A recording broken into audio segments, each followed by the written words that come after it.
And to take someone like that and then all of a sudden tell them, hey, there's this new world order. They're trying to take over the world and they want to kill you. They want to deplete the population down to 500 million. I mean, they just can't reconcile that in their mind. It's too far out. They can't wrap their head around it. So with things like what I'm doing, I think is kind of a bridge, because if I can get people to see the corruption and the manipulation of the banksters and the globalists, if I can get them there, then we can help get them in steps toward what the truth really is. Yeah, absolutely. And this is one of those, things. Here in America, we were taught as young children to appreciate and respect the police, and that by extension became government as we grew up. And there were all of these things that we did to express our patriotism. And so this country really is not geared to consider its government is not its friend. And the old expression, the knock on the door comes and they say, I'm from the government and I'm here to help you. The truth is, too many people will believe that. Bob, we have only about 30 seconds before the break here. Anything to add? I'm from the government. I'm here to help you. I actually do say that a lot. I work for county government, and I'm from mental health, and I'm here to help you. I do say that. Well, you have two sociopaths on your hands. Yeah, absolutely. Kids, we're coming up on a break here. We are the Sovereign Economist here on the Texas Broadcasting Network. Stay tuned. We'll continue this conversation after the top of the hour. Fred, take it away. And welcome back to the Sovereign Economist here on the Texas Broadcasting Network on this, the 10th day of March 2010. And we're on Texas Broadcasting Network and TexasBroadcasting.net for those of you following us on the Internet. And a quick program note here. I've just been advised by Ken Dunbar, who will be having a special edition of the Liberty Poll to follow my show here in an hour. And he's going to have Paul Hansen on tonight, and they're going to be discussing the 17th Amendment. So, by all means, he's got an article called A Magic Bullet Will Be Needed to Kill the 17th Amendment. So stay tuned with Ken Dunbar at 8 p.m. Central for the Liberty Poll. And now, back to our conversation with Ann Minch and Bob Chapman. Before we get too deep into this, I want to once again give you guys an opportunity to plug your websites and your programs. And Ann, tell us about how people can get to your website and what's on it, real quickly. People go to revoltstartsnow.com, all one word. On there, you will find how to do the debtors' revolt, the tax revolt, and join the civil revolution. There's financial tips and resources. There's educational materials and videos, and a lot of good advice. There's resources.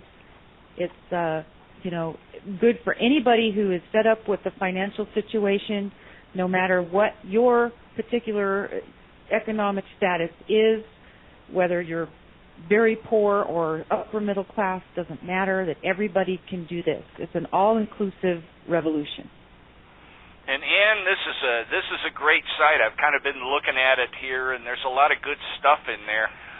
When Bob tells us about the International Forecaster, if you don't already have his email address, write it down and send him some information on that, and I'm sure he'd be willing to put it in the International Forecaster. And speaking of the International Forecaster, Bob, tell us about your great publication. Well, it's about business, finance, economic, social, and political issues worldwide.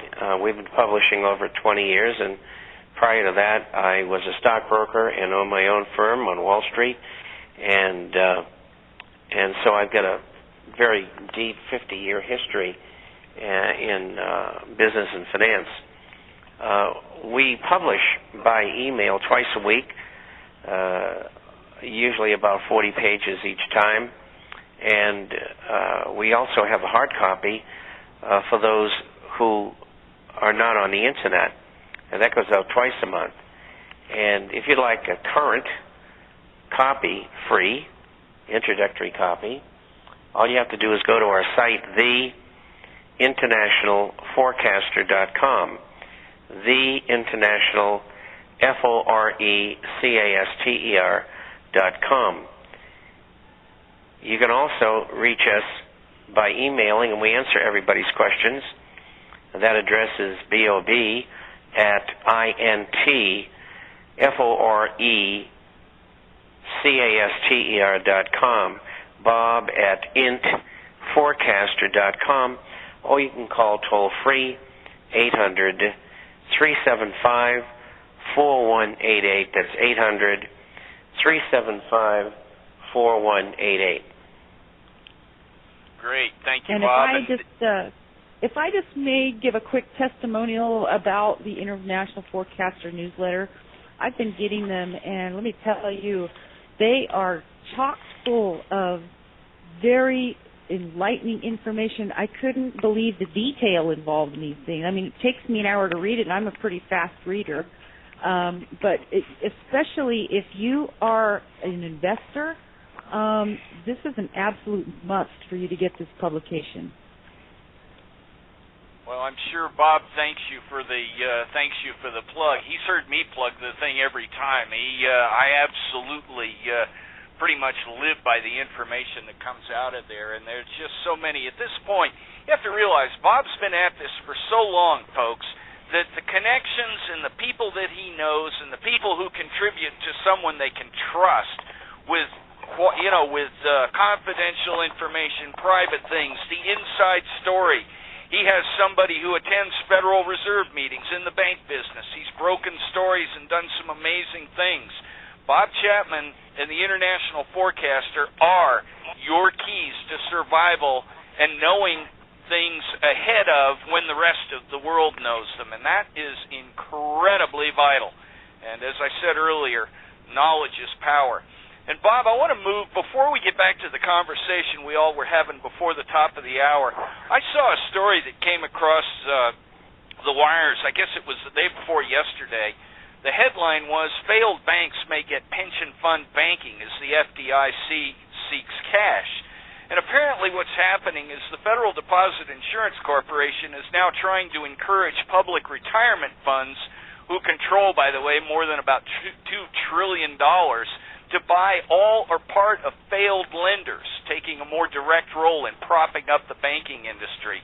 Bob, how crazy is this? And should people with pensions be worried that they're now having their pension fund managers be enticed to buy junk that brought banks to fail in the first place?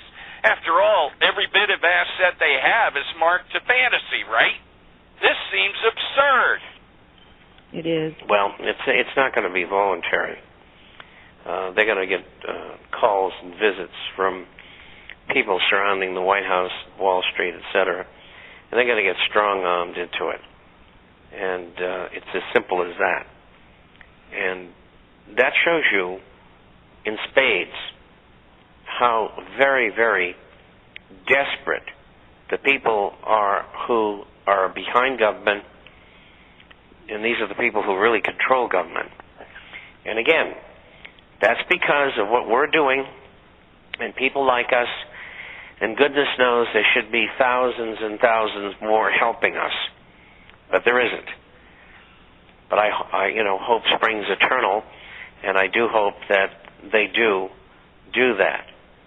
And it's up to the public to carry forward for us. All we can do is bring them to the conclusion which will lead them to get rid of these people in Congress. Well, you pension fund managers out there, just be careful and look for Rahm Emanuel types doing Chicago gangland pressure tactics and arm twisting while you're naked in the showers at the gyms.